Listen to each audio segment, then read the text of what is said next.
PSG Fan TV, bonsoir à tous, bonsoir Johanna. Bonsoir Ronnie. Ce soir, c'était un match attendu. L'OM qui rencontrait le Paris Saint-Germain, chez eux au Vélodrome. Mais par contre, c'était un match qui n'a pas assouvi toutes nos attentes, malheureusement. Oui, c'est un match où malheureusement il n'y a eu aucun but, donc 0-0.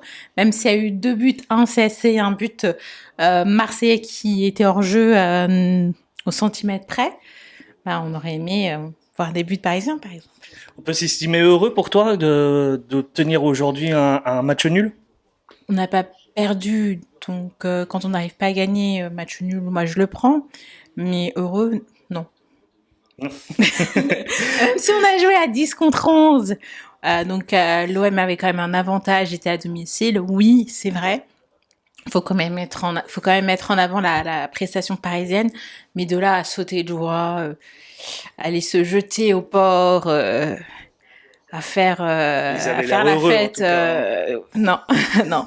Sinon, Ouais, eux, on avait l'impression qu'ils venaient de gagner le match de l'année.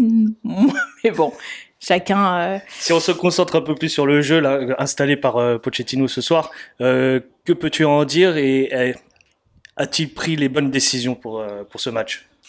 Alors, les bonnes décisions, j'ai un peu de mal. Après, c'est sûr que quand on a pris le rouge, il a quand même bien fait de sortir Di Maria. Kerrer. Pour Kerrer, ça, c'était pas un très mauvais choix. Après, j'ai pas compris l'entrée de Gay. Gay, moi, je l'aurais fait rentrer au tout début deuxième mi-temps. J'aurais laissé la mi-temps pour qu'il ait le temps de s'échauffer correctement, parce que je pense avant tout au bien-être des joueurs et justement à les protéger.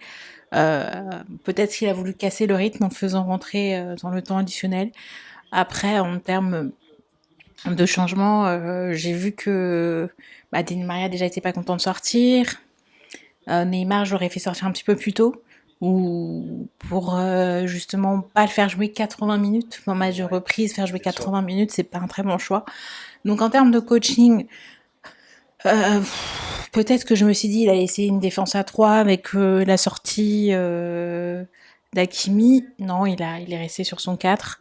Il est resté sur son 4 en avant. Moi, j'aimerais plutôt voulu voir une défense à 3, un milieu de terrain un petit peu plus renforcé et pour plus proposer justement à l'attaque. Beaucoup critiquent un petit peu la disposition de nos joueurs, le 4-2-3-1. Est-ce que pour toi, réellement, cette tactique-là correspondrait et s'alignerait avec le PSG? Pour l'instant, je suis pas fan de ces tactiques. Faudrait peut-être changer justement le placement, surtout que quand t'as un Verratti, j'ai toujours dit Verratti, il est bon dans une défense à 3, il faut pas le faire jouer à 2. Moi, je me rappelle encore je suis peut-être nostalgique, je me rappelle encore du Verratti avec Mota, et c'était une défense à 3 où il avait un vrai support d'un milieu qui est très grand, très offensif, qui est aussi créateur comme lui pour justement l'aider, puisque faut savoir qu'avec Verratti et Gay, ce sont des milieux qui sont très petits. Heureusement qu'il y avait Danilo Pereira pour justement assurer un peu plus la baraque. Donc non, moi je suis pour une défense à 3 toujours.